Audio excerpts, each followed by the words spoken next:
Hello guys, welcome back to another live Q&A segment with myself, the composition consultant.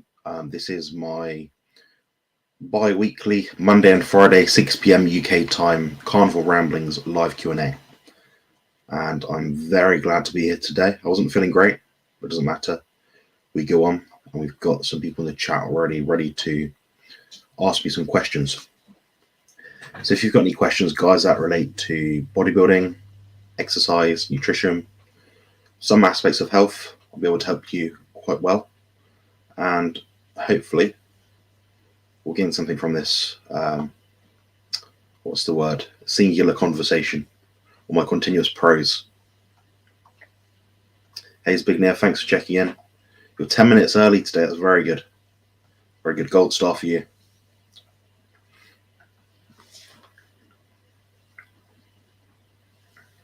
Hey Rick, how's it going? Nice to see you. You did well yesterday. I think you're on Bart K's live premiere, then you came onto my live chat on my Carnivore coaching corner. Brilliant. Very good. The chat seems very quiet today. I wonder if notes gone out, notifications. Interesting. Anyway, I'm just going to get on with a ramble now. So I did a workout today at the gym. I've since started going to a bodybuilding gym. I started roughly 10 days ago, roughly around then. And it's effectively a smaller gym, so it's not a giant big box gym. But it does have some very well thought out equipment, which makes my life a little bit easier, which is good to hear. I did a little workout today. I probably managed about 11 sets, which is pretty good for me at the moment. I'd say 8 of them were to failure. Quite tough. You do feel nauseous when you train to failure, which is why I'm telling a lot of my clients, if you're going to do train to failure, you're not going to be doing 20 sets.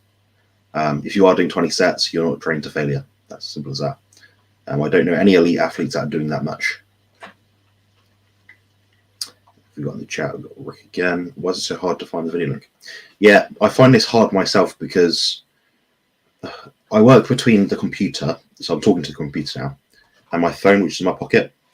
So a lot of the stuff like the promotion side of things, advertising, I do through my phone. Now, when it comes to finding links for these sort of things to post on my phone, I often have to copy the link from my YouTube studio on my computer, then email that to my phone to then post onto my phone, onto my social media. I like to keep my laptop very clean of rubbish. So no social medias on it, really. Just YouTube studio, Google Docs, Google Drives, that sort of thing. So I keep it really simple. I don't want any sort of rubbish on my phone. But yeah, you're completely right.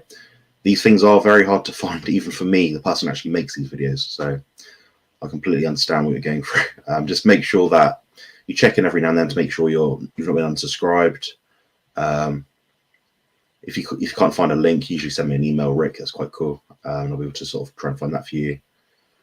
Outside of that, we know this is Monday and Friday, 6 p.m. UK time. That's the usual. When I'm back at Sophie's, which I believe is next week. So from next Friday, so not what's today, Friday. So from next Friday, so a week from now, I'll be back to 7 p.m. UK time scheduling. So it might be a bit late for some of you guys, but hopefully you'll be able to check in and see what I'm up to. We've got Colt in the house. How's it going? Nice to see you. You're probably quite busy this time of day because I usually you're up to some things in your schedule. How are you doing? I really enjoyed having you on the channel yesterday. It was good. I think you'll be able to download the video using a simple online download YouTube video website, then strip the audio just using your, what do you call it? Your production software, video production software. Should be quite simple. Yeah, that should be fine. But if you can't do that for some reason, I can probably try and do it for you. Just let me know. Hey Jerome, how's it going? We've had a lot of contact the last few days, haven't we? It's been very nice. Glad to speak to you. It's been a pleasure sharing with you some of my training sort of clips and things, and having you look at it, see what you think. I hold your opinion in very high regard, as you know. Hey, Lambs was good. Nice to see you. Very good. And Sophie's in the chat. How's it going? Nice to see you here. I say it very subtly, as if I don't know you. Yes, I'm guessing you're probably about to put the girls to bed now, or thereabouts. I'm not sure.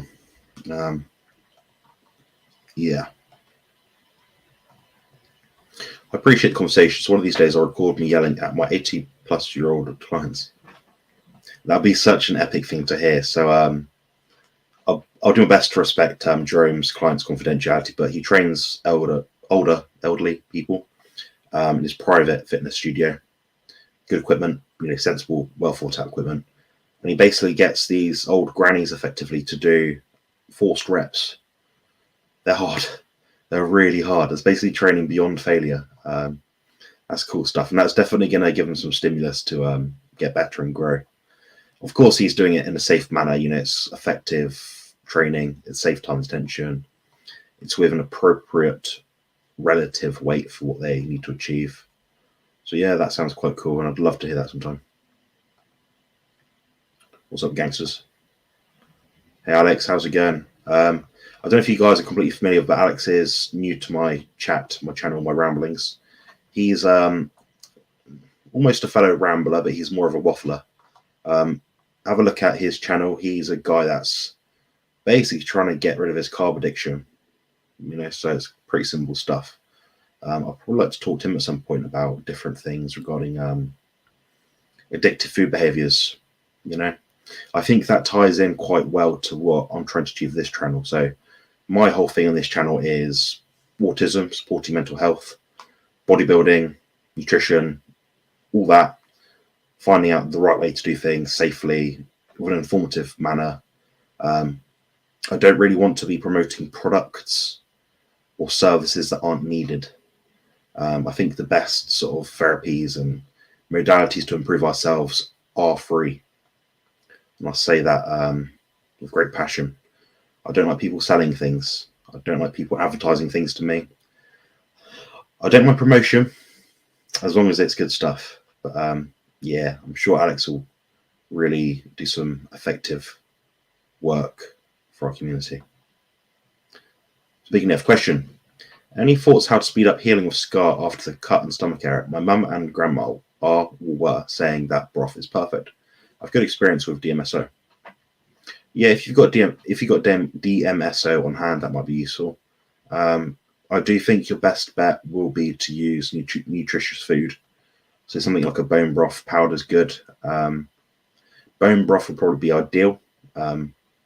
Kind of matches similar structure-wise to what we'd be putting on our body to create skin. Probably the most compatible thing you could put on your body, in your body. So I think that's a good sensible shout. If you don't want to buy broth, or you don't want to make broth, or you don't like it, or whatever it is, you can just eat meat. So ground beef still has collagen in it. It's slightly processed, but it's not processed to the point that it will have any less beneficial effects. So you can do that as well, and that'd be completely fine. Outside of that, you may benefit from increasing some sulfonic acids in your diet. So you can use either a MSM product. So that's MSM, like Mike, Sierra, Mike. You probably use that. I know personally, so I can probably advocate a suitable dose that might be something like 2 to 4 grams per day. Maybe close to 4 grams, that might be useful. Taurine, as we know, you're using that, I believe, so that's probably going to be effective as well. It's mainly the sulfur. Sulfur is going to help regulate things around your skin and building up collagenous tissues. So yeah, they're your main bets. Outside of that, if you can have access to it, saunas, they're useful. Outside of that, red light therapy, if you can access anything like that, get anything, LEDs. There's a lot of talk about what's better or what's not better in terms of LED lights. I think as long as it's a red light, it's going to be useful. If you can get outside appropriate times of the day to get adequate sunlight, that's going to be beneficial. So yeah, what I said, so one of them is a supplement. One of them you can get from food. One of them you can also get from natural sunlight. So I'm giving you a few ideas here. There's a supplemental approach, there's a physical product approach, and then there's a free approach. So you can use any of those in any combination you like, and you'll find some benefit. So like I said earlier, no products, or very little products. Work his grannies, yeah. Well, there anyone here who does no weight training? So far, yes, I think so. I'm pretty sure.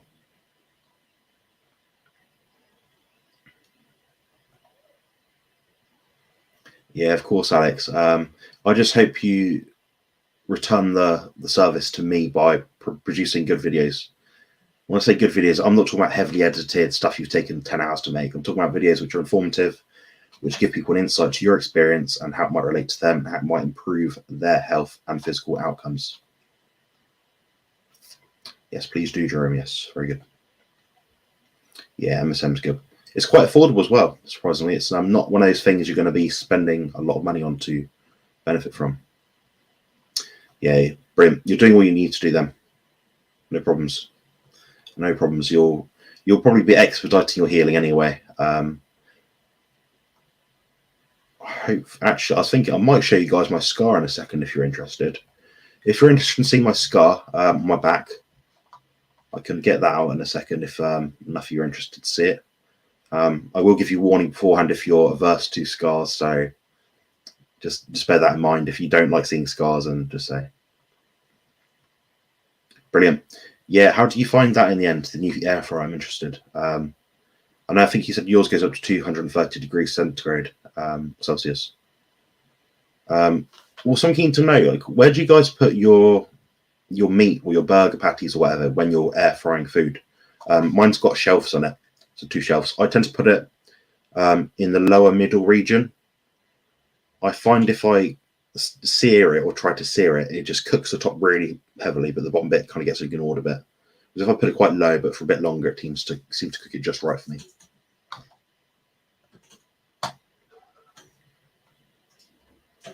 Question: I saw your comment in Claire's video with Danny Vega. You're in disagreement with his statement about early eating. I gathered. Care to elaborate? Not quite. No. So I think the timing of when I put that comment was a bit different to what he said. He was basically saying that. How do I explain it? Was paraphrasing without misinterpreting what he's saying. He's basically trying to say your body is in a fat burning state for a period of time, where you're burning body fat. Your body's in a muscle building, gaining phase during the day. He's trying to say you can alternate each of them. I think that is not significant. I think there is an optimal time to eat, and for various different reasons for various different people. But I don't think that you're going to get fat because you eat close to bedtime. It doesn't make sense. Your body's on a 24-hour clock, 7 days a week. Your body's anabolic and catabolic at different times in the day. It doesn't, as long as you're not putting sugar in your body every hour, whatever it is, then I don't think you're gonna really notice a difference. I think meal timing isn't as important as what people think, and you're not going to get fat by eating at night.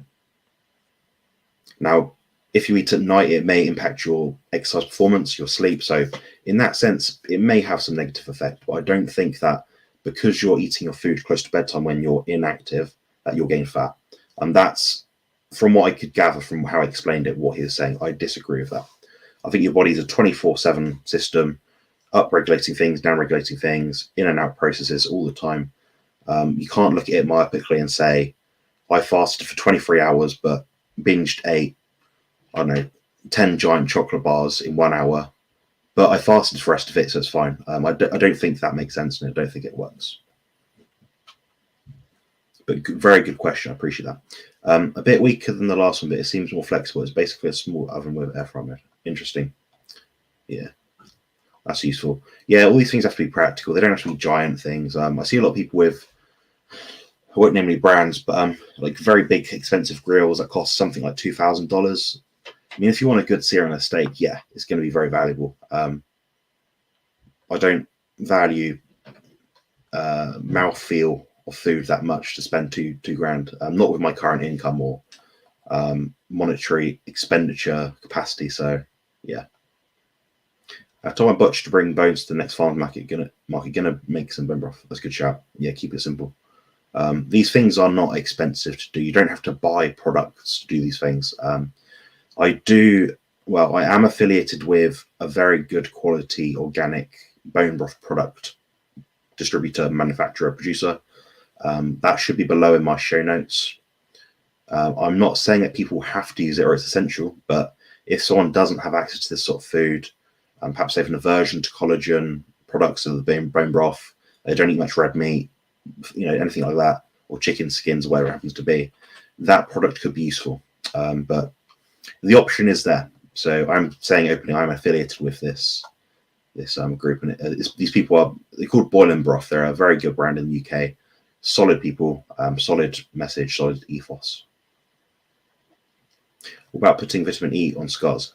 Yeah, that's quite possible as long as the oil, if it is an oil or a cream, isn't rancid. That's quite a challenging thing to do. So I'd say if you're getting vitamin E into your body, your best bet is to either use something that isn't going to get around rancid. So you could even probably put butter on your skin or tallow, something like that's going to have some concentration of vitamin E. Perhaps not a lot, but it'll have an amount. Outside of that, products, like I said earlier, it's products. Products have a margin for error that food often doesn't, especially animal foods at least. But yeah, vitamin E oil could be useful, assuming it is a good quality product. That's good. Shame it's a bit weaker, but at least it's flexible. Yeah. Yeah, you got to find out something which works for you and is practical. Makes sense.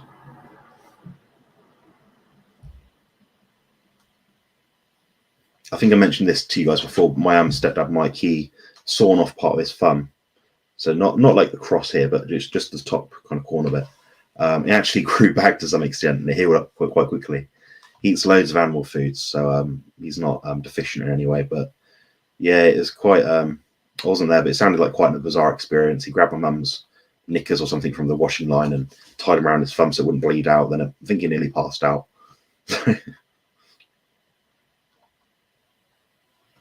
Yeah, I think, like I said, I don't want people to take what I say out of context because they misinterpret what I say. And when you're on these live chats, things get a bit untimed and you can't quite nail down exactly what someone's trying to say. Like I said, if eating before bed, directly before bed, affects other markers of health, recovery, anything like that, then it's not going to be optimal, in my opinion. Then some people have to eat before bed. They have to fast a day because they're on a train too early. They can't tolerate whey protein shake or something like that. They just have to fast and eat one meal a day, and it's next to bedtime. So there's always going to be exclusions outside of the range of what we consider normal and perfect, but we'll do what we can do.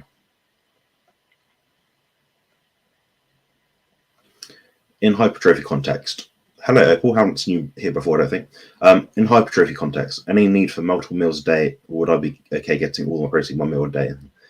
I've had this question quite a few times. I do have a video on this topic, and it is on my channel. It's probably about 3 months old.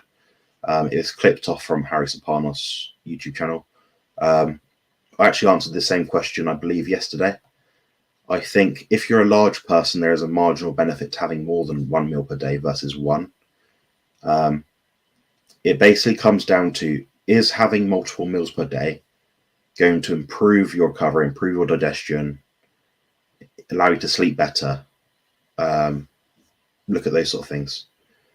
If you're someone that can train fine on one meal a day, don't notice the difference, you digest everything fine, your strength's going up, I wouldn't change it. If it ain't broke, don't fix it.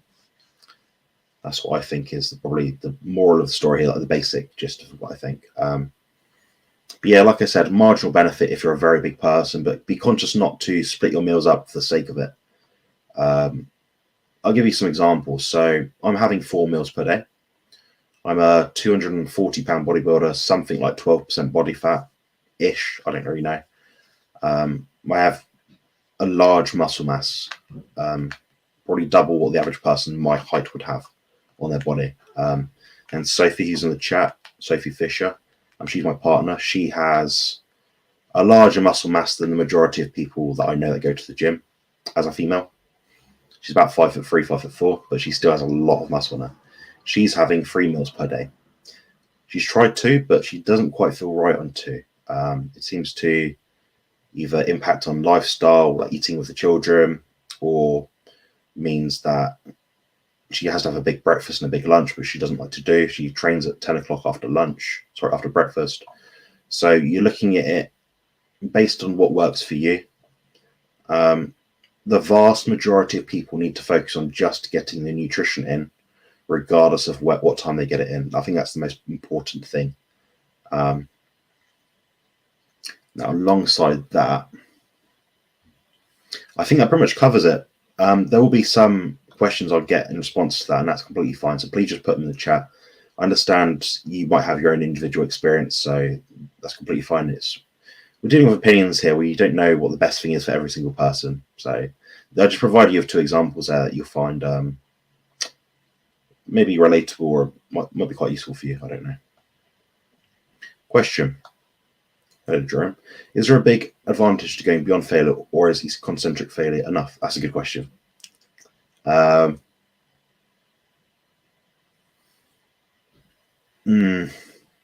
concentric failure, you'll never get to total muscular failure by just doing concentric failure, because you'll have an extra 30% strength roughly in the tank by doing the lowering eccentric phase as well. So you'll never maximize the muscle fiber recruitment you can get. I think if you're doing multiple sets for a given body part, a given exercise, then concentric failure would be enough. And when I say multiple, it could be 2 or 3. That's over a whole session. If you're going to beyond failure, I think that number of sets is going to be close to 1 set. Then you've got to look at your own individual recovery capacity. I know some people that I've consulted before, they'll train twice every 8 or 9 days, and they'll be doing roughly 5 to 6 sets each of those sessions. So over an 8-9 day period, they're doing 10 to 12 sets total. Imagine they'll all be to eccentric muscular failure. So they basically have to drop the weight because it'll kill them. That's essentially it. Yeah, I think there's scalability to it. I have a hard time with a lot of the studies around this because, or at least understanding them, because they use the EMG stuff, so the electro-microgram muscle kilogram thing. I don't know. I can't remember what it's called now. They stick things on you. Jerome will know this, but they stick like things on you and they sense muscular activity like electrical stimulus. The problem is when you move the weight, those stickers will change formation and shape on your muscles. So it's not a completely accurate indicator of how much muscular stimulation you're getting in a complete given body part. So you got to factor that in as well. That's a very good question. It's something that you'd have to look at on a case-by-case basis. I would recommend consulting myself to talk about this sort of thing. So I'd be able to give someone like Jerome an outline of how to train based on his recovery capacity, his current diet, what his goals are, be able to say, this is probably the best range of whatever you're trying to do. This is like the best program you could probably do in this sort of ballpark area. Now, he might be here or here in that ballpark. So that's something where you'd then consult with me again and suss out from there, okay, you need to increase or decrease volume. You might send me a training video, an exercise video of what you're doing in the gym. I can be objective with you and say, look, you didn't train to failure here, or you did train to failure here and you killed it. It's good to have a second eye. So I find that very useful in a coaching / consultation kind of manner. Very good question. Thank you.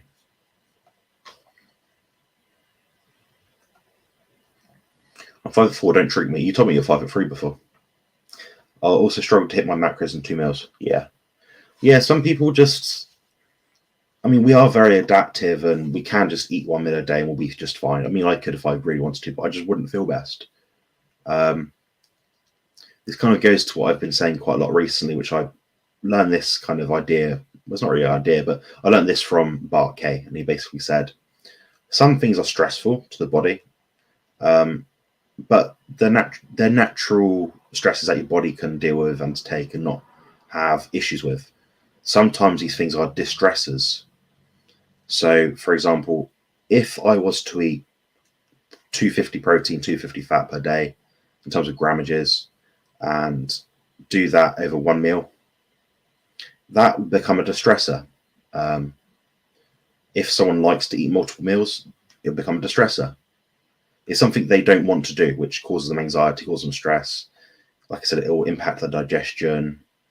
If they can't secrete enough enzymes at a given point to digest the food, the volume is too much in terms of the food, like the weight, the size of it. So yeah, very individual, definitely. Very good question. Very good statement, sorry.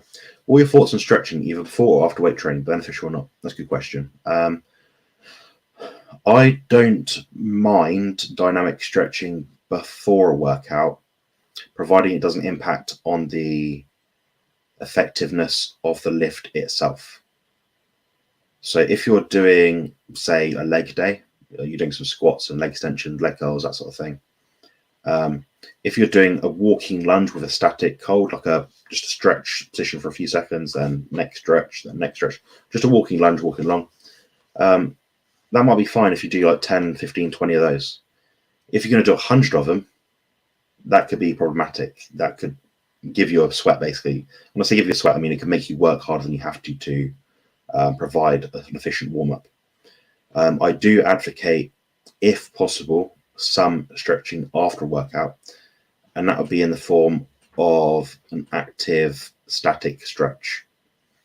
I believe that should last for around 30 seconds at a minimum, and you can increase that, but I don't think doing that sort of thing for example, 2 minutes is beneficial. I think that's the point where you start to wear away a bit, like tire your muscles out, and it can become something which becomes almost like a training methodology because you're holding a static stretch. Now, I think that every stretch that you do should end with a slight momentary muscular contraction. So if you're stretching your tricep, can't really stretch my arms anymore because I'm not very flexible, but like that, for example, you might hold a dumbbell or something, or like a pole of some sort. You might hold that for, say, 30 seconds to a minute. You might provide a progressive overload on that stretch. You might hold a heavy dumbbell each time. Every few weeks, add a little bit to it. That can be useful. Problem with these is it takes ages because you've got each arm to do, so you'd probably preferably do something both arms at the same time. Now, say you're doing something like that, that's going to just obviously stretch just triceps in general. Now, what I'd like to do after that is just do a static push. Then well, obviously don't let go of the weight, but just put it in a safe position again. So that means that your muscles not trained to be totally relaxed, and it understands, okay, I'm back, I'm switched back on now, I'm good to go. I think that's important to finish each stretch with that. That seems to be what the literature explains to me from my understanding. Now, this is going back about 6 to 7 years, so it may have changed recently, I don't know.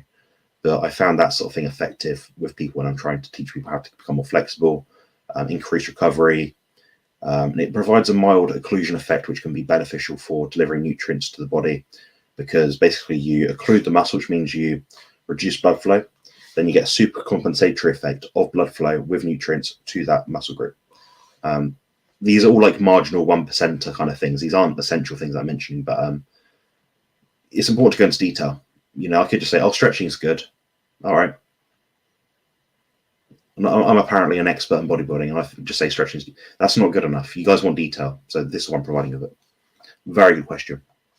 Got to go client after low. Yeah. No worries at all. Thanks for the questions. Honestly, I eat at least 3 meals daily. Each meal at least 3 to 4 pounds of fat, I'm guessing. Yeah. 3/4 of a pound, I think. Yeah, sounds about right. 3 pounds of meal. Pardon me, sorry, I drank too much. Yeah, 3 pounds per day sounds about right for a lot of people. You're a taller gentleman. You're quite physically active. Your job role is quite physically active, so it kind of makes sense to me. Yeah, pretty cool.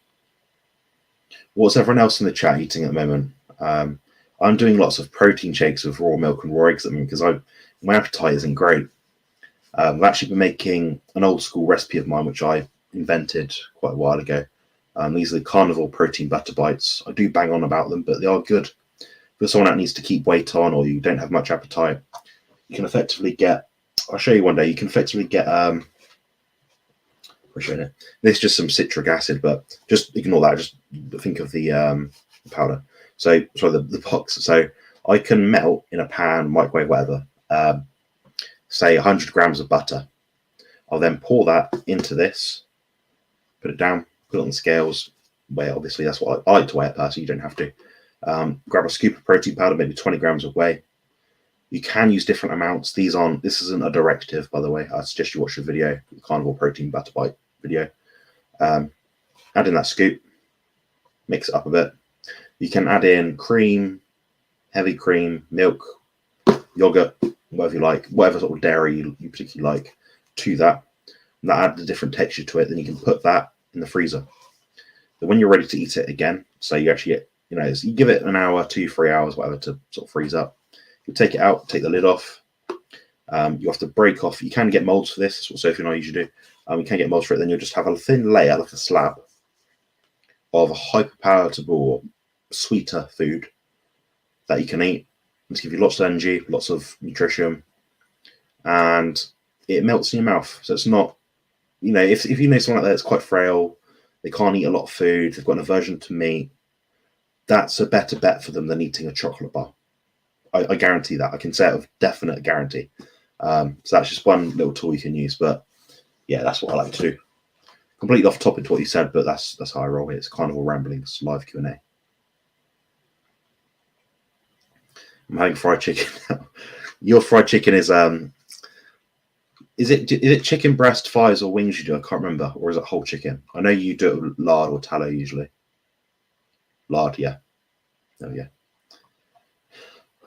I'm making carnivore ice cream and carnivore cheesecake. Super delicious. Yeah, I still need to make the ice cream recipe. I think my recipe is probably the best one online for the time that you can put into it. I've not made the video yet. It's mine, stupid fault. But my ice cream is good. The ones that I make. I think Sophie's probably nailed it a bit better. But I'll tell you guys in this chat, you've joined me today. Effectively, you can use single or heavy cream, and then you can mix that with protein powder. Doesn't have to be a lot. You can use whey isolate, beef isolate, whatever protein powders you like. It's a treat. It's a treat. So I want to make that clear. People are going to try and brutalize me for advertising products. They are foods, essentially, to be fair. So you just mix it up. You can get those ice cream tubes. So those Calypso lolly things. Just pour the mix into there. Put it in the freezer. Stand it upright. Take it off. Squeeze it, and you get like a nice lolly. Perfect. Sorted. No problems. Just so you guys know, Mango is a gentleman. I know this from Bartcase chat.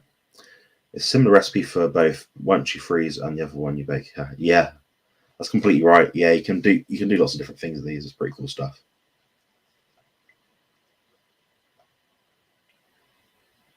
Not fair. Yeah, Rick's a bit like myself and Sophie. We like to buy things that we can afford. If it's on sale, we're going to buy it.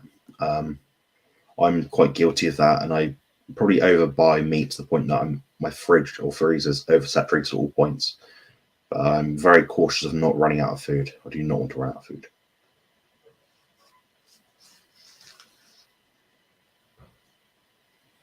Interesting.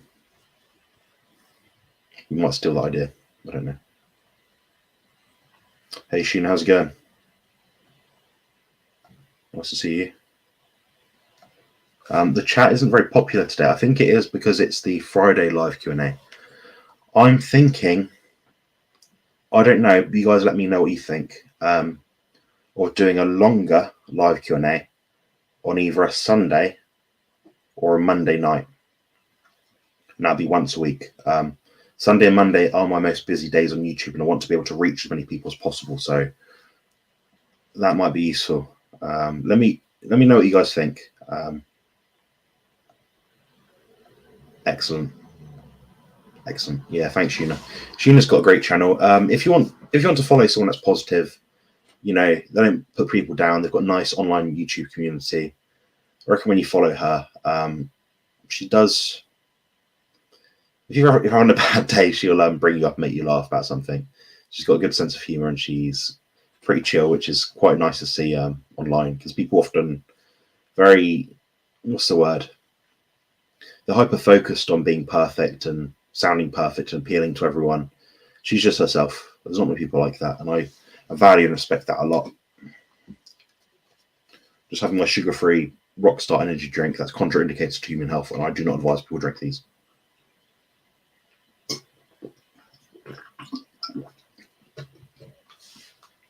Sour.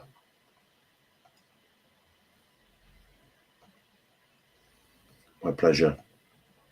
Yeah, Sheena once had a lot more subscribers than me. Her live chats are always buzzing. She's always got like 30, 40 people in them, it seems. But, we've got to get message out. Sheena, what was happening with that company you're becoming affiliated with or something, or sponsor? You mentioned this about a month and a half ago again. I've not heard anything since.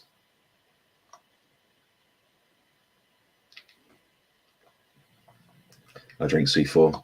Yeah, we have those cans over here. Sophie and I found a shop that does them. These things aren't...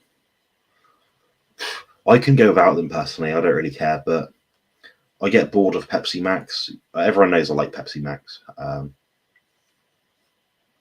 a 27-year-old man, bodybuilding, not overweight, well, not over fat. I could probably get away with these things to some extent better than other people can, but the message has to remain clear. I do not advocate for these products.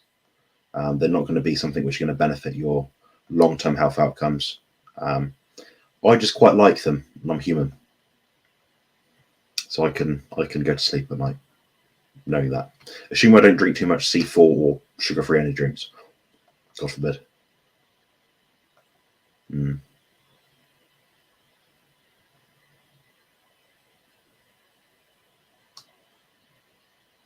Sheena, is it C4's doing this, or is it just a undisclosed company?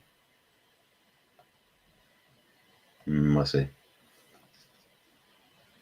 Yeah, I'm going to do some videos at some point where I'm kind of talking about different products in stores that, us guys know what's up. We know some things are useless, like the low-fat stuff.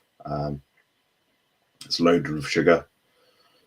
The probiotic products, which aren't really food and don't actually have any active bacteria in them, despite label claims oftentimes.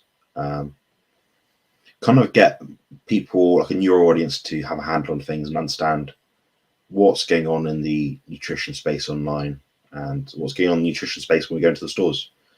A lot of things that we think are healthy, even in our carnivore community, are not healthy. Yeah, I'm very careful about what I talk about because I don't want to neglect having a potential sponsor at some point. Not that they will, because they don't like bodybuilding. Bodybuilders aren't looked up to, they're frowned upon, which is very, very sad. I've got a video coming out, I believe, this weekend about bodybuilding specifically and fit shaming. So you guys might want to check that one out. I talk about my own personal experiences a little bit and give you guys an idea of what I think about it. It's quite a... Well, you could say it's quite a cutting video, but in order to get more views, sometimes you have to create an illicit emotional response for the viewers.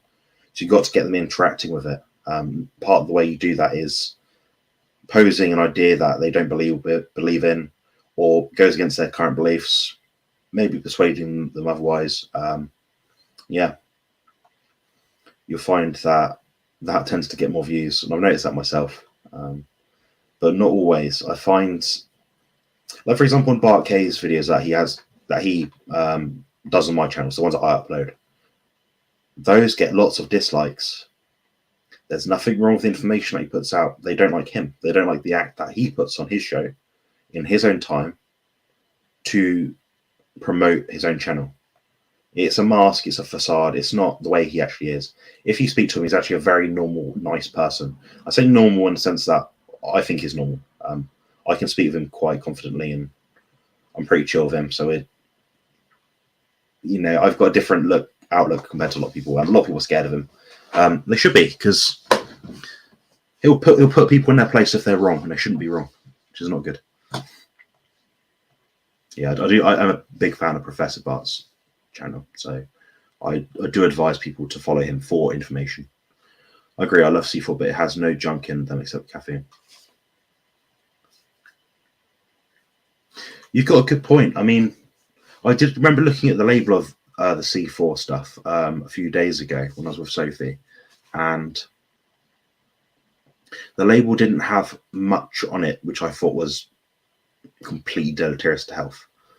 What I mean by that is it had some things in it which you might question, but it didn't have like this here has got at least 25 ingredients by looks at 25 ingredients. C4 had about 10, I think, so there's something to it, I'm sure. That's very helpful.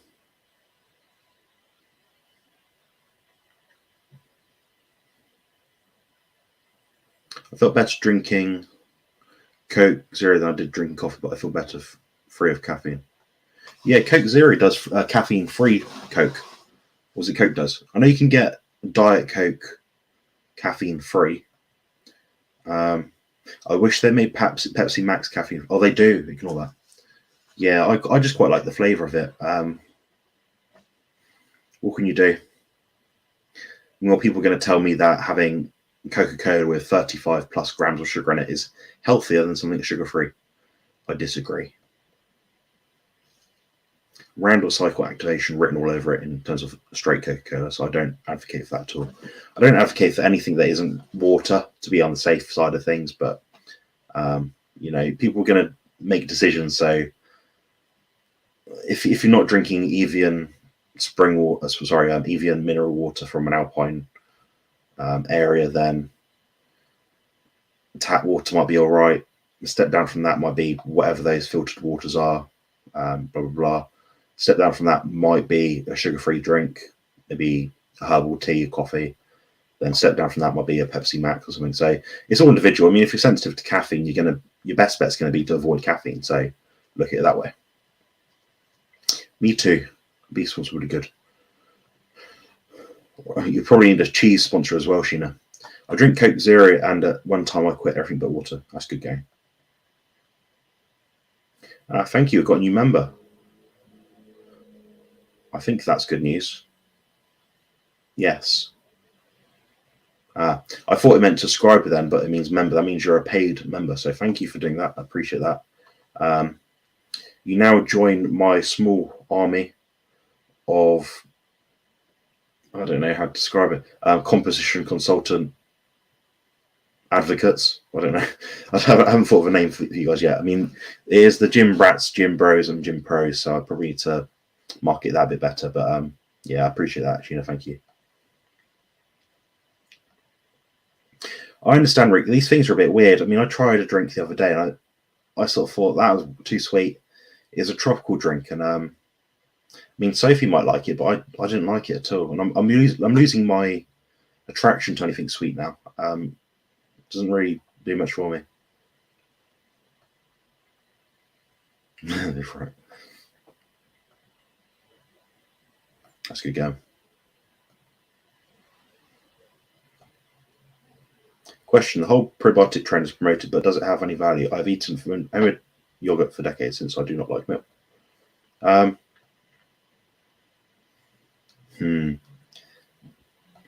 think some probiotics are useful for people with a sensitive gut in specific circumstances.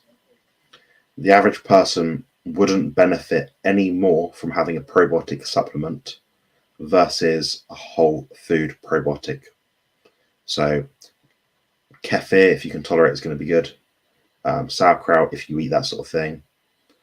Anything pickled near enough is going to be more beneficial, in my opinion.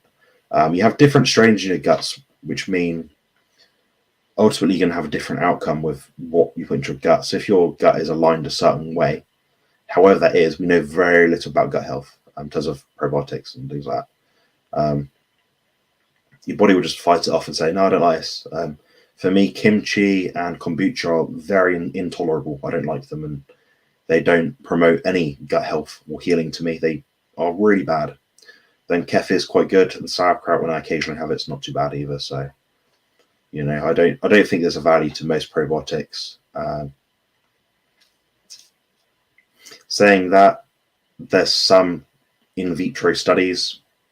Although saying that, when I used to manage a health food shop and sell these things, most people would not buy them again. So that kind of tells me, and these are people buying like a 3-month supply of them. They weren't just messing around in a week's supply. They wouldn't buy them again. I never saw them again. So it makes me think either their problem is solved by itself or with the probiotic, or the probiotic did nothing and they've sought alternative remedies. So that's what I kind of think.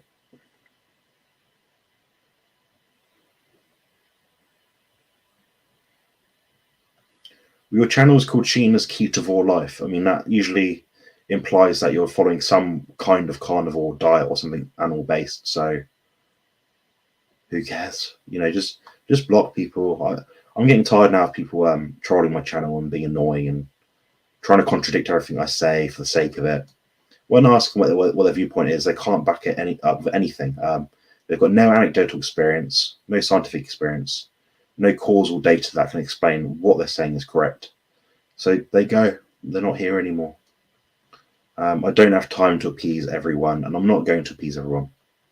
If I did, I'd have 8 billion subscribers, or however many YouTubers there are. I don't have that many, so I'm not going to try and aim for something that's unobtainable and not achievable. Fair enough. Is that like spirulina or something? I don't know much about these. Yeah, chlorella. Yeah, be careful with the chlorella. That's not often high quality. The sourcing of it is very important. I'm not convinced that it has the health benefits that people say it does. I think you'd be better off personally having a well-sourced, high-quality seaweed supplement. It's going to have the iodine that you probably need, or a lot of people do seem to need. It's going to help collate heavy metals, selenium, B12, things like that. These things do exist in seaweed. But it's like a whole food diet. It's going to sort your problems out, generally speaking, if you do it for long enough and sensibly enough. These things can expedite your results, but you're playing with fire in some cases because you may be putting some damage into your body for the sake of relieving another ailment. Like I said earlier, all these things are like plus and minus kind of things. So it might be the net negative is here, the net positive is here. So I don't know. Try it and let me know. It'll be interesting to hear what you think. I'm just saying this because you're on my channel and talk about nutrition, and I'm giving my viewpoint. So I'm not enforcing my views on you. Just don't worry about that. Interesting. Yeah, fair enough. Yeah, see how it goes. Keep us updated. I'm going to shut this up in about 5 minutes now, guys, because I'm quite tired today. I need to have some rest and get some beauty sleep. These wrinkles are forming up here. I don't know if you can tell. Maybe not much. I don't know. Getting old. That's good to hear. Yeah, you're a sensible lady. You're not putting the cheap bargain-based rubbish in your body. You've been ill long enough, and you've had a tremendous health journey, losing over 150 pounds, I think, suffering of lupus. You're not the sort of person that comes across to me as someone who's just going to haphazardly invest into things and wreck their body, And you're a fellow cheese enthusiast, so I can get behind that. Good for you. Brilliant.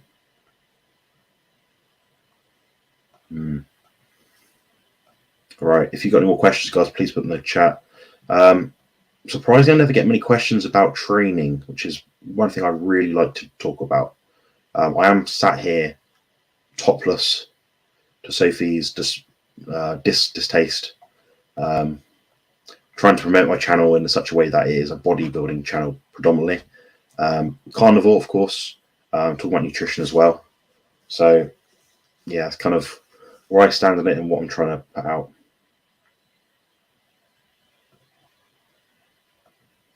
I think I might. Yeah. Yeah, just to give you guys an update on my mum, she's had her surgery 1 week ago today. She's up, moving around, not doing too bad. It's interesting seeing her recovery and my own recovery, and seems quite similar in some ways. Like, we have to take our time, we get out of breath easily, we need rest. It can be frustrating at times.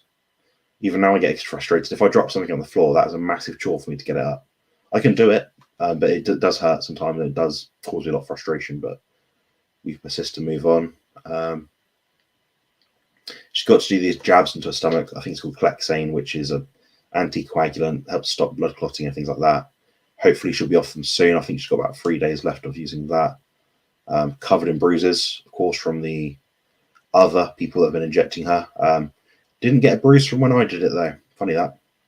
And I'm not qualified phlebotomist or injecting person. So very interesting. That's good to hear, Sheena. Yeah, we're going to be doing those weekly, I believe. Looking forward to that. It's nice to talk about training in explicit detail because, I mean, training isn't the be all and end all, but we all have to have our own little niche, you know. So, who are you going to come to talk about bodyweight? You're going to come to, I don't know. I'm trying to think of someone. Think of someone that's a carnivore person, like a health doctor.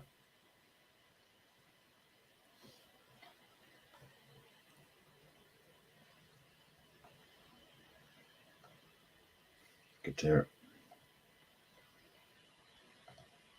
Yeah, my mum's not a carnivore, no, but she's trying to eat more meat. So giving her, I say we're giving her like she's a child, but we're sort of advising her to eat turkey breast. It's got some B vitamins in it, some potassium, things like that. So it's pretty good. Some tryptophan, some butter when she can eat it. She'll have some eggs, but she's not very keen on those. She'll have quite a lot of cheese. She's like me. She quite likes cheese, so it's good stuff. She has beef and lamb sometimes, mostly lamb, I'd say, but some beef. She doesn't. She likes pastrami slices, so she's eating more sensibly now, which is nice to hear. Hopefully, she doesn't have to be as strict as I am, because not from a sense that it's not going to help her, but from the sense that it's quite a chore going from a standard way of eating to a complete strict carnivore diet. Ideally, we'd eat whatever we could eat and wanted to eat. We wouldn't have to do anything that strict, but you know, there's an element of health that comes into it, of course. So you got to have the strict kind of format in your diet in that way. Yeah. So for example, so if you're going to go to a carnivore person, so these gentlemen both have much bigger influences than me, so I'll be able to impact more people than I am. That's completely understandable. If you're going to talk to a person that wants to build their body, you're going to speak to me or you're going to speak to one of these people. I don't want someone to clip this and say you're down mouthing him. It's not that. Anthony Chafee, neurosurgeon, I believe. Sorry, Dr. Chafee, and Dr. Sean Baker, a orthopedic surgeon, talking about brain stuff and talking about bone stuff. These guys are advanced in terms of training, but bodybuilding, building as much muscle as possible. So ignoring performance in terms of rugby, in terms of rowing, powerlifting, what these guys do, some sort of variation of these. Bodybuilding, you're going to approach someone like me. I have competed in bodybuilding. You kind of gravitate towards people that have the experience in that particular field. The same way you'd go to someone like Bart Kay to talk about physiology. You'd go to me to talk about bodybuilding. You could also go to Bart Kay to talk about bodybuilding because he is an expert in exercise physiology. He's coached top people. So you kind of go to different people based on different things and specific kind of ways. Now, if you're going to someone for bodybuilding composition prep to an extreme level, you're going to gravitate towards me. That's just the way it is. People don't have to. I'm not saying, because I know people take this out of context and they're very, they like to get upset and cause themselves distress. So don't do that. I know what you guys are like. More impressed with Jonathan bodybuilding than these doctors. Oh, thank you. Yeah. I do have a fat-free mass index, which is way beyond a natural limit, so I'd hope so. But these guys have incredible physiques by any standards. They're older than me. I mean, Dr. Chafee's what, like 40 odd? I don't know. He looks great for his age. Got a really, really good physique, regardless of his age, actually. Same with Dr. Sean Baker. So you have to give these guys credit for sure. They've achieved a lot. Do you know of anyone prepping for a bodybuilding competition with a strict carnivore diet? Yes. Only one person. No. Strict. Two people. I've got one client. She's a lady from the UK, and she is preparing for a bodybuilding competition. She's not got a date yet, but she has that in mind. She is dealing with health issues which may or most likely will prevent her from competing. She's accepting of that, but that's what she's trying to achieve. Aside of that, Jerome Armstrong, he has a YouTube channel. He is in the chat, or he was in the chat earlier. If you follow up the chat and find his name, you'll be able to go onto his channel probably and find him. I think he's wearing a stringer vest or something in his profile picture. He talks about bodybuilding, and he's competing in bodybuilding using a strict carnivore diet. Outside of that, myself, but I'm not currently preparing, so I want to caveat that. Yeah, there's not many people doing it strict. Everyone that I know that's doing it, at least in my vision, they're all doing it with their ketovores, effectively. So, yeah, there's not many people doing it strict. I think I'm probably the first person off social media, some influence, that's actually done it. But Jonathan cannot help that he's naturally attractive. Yeah. Coming from an asexual person, I do appreciate that a lot. Not being arrogant or anything or trying to sound vain, but from someone that doesn't have any physical attraction for people in that sense, I do appreciate that a lot. Thank you. I think I'm pretty average. I don't know. Yeah, I've got quite a big nose, quite narrow lips, quite a good jaw, receding hairline. I've got a funny ear here, which is like a dent in the top corner. You might not be able to see it. My skin's not too bad. My teeth are a bit goofy, but I don't care. I'm happy in my own body, and I'm happy to be here. And hopefully people can listen to me to talk about training rather than being naturally attractive, Rick. If you guys have got any questions, I'm probably going to wrap this up in about 1 or 2 minutes unless a question comes through immediately. So please put that through now.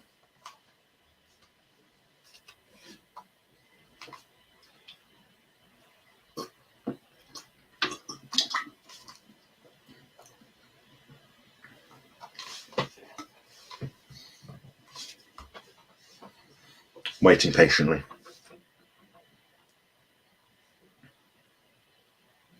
I would just ramble on like I usually do, but I'm too tired today. I can't really keep up with all.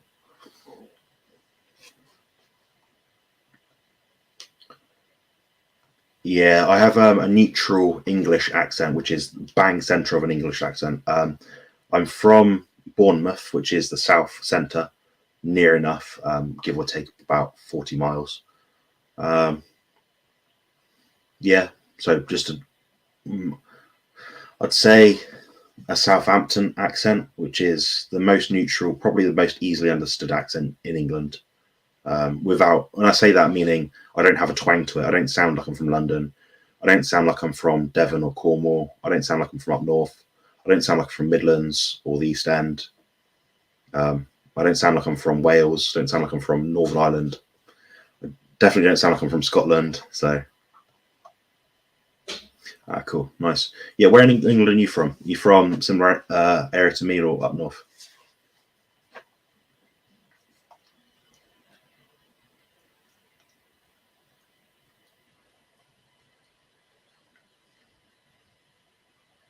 Also, I'm not sure if you guys know, but Deborah's still here, just so you guys know. This is probably my top 3 teddies. It's quite appealing on camera because it's pink and stuff. But Sophie got me another doggy teddy, currently attached to an old microphone of mine.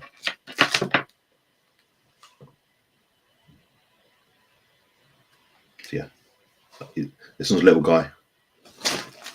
Yeah, Gloucestershire's not far from where I study. I studied in Bath. Quite nice.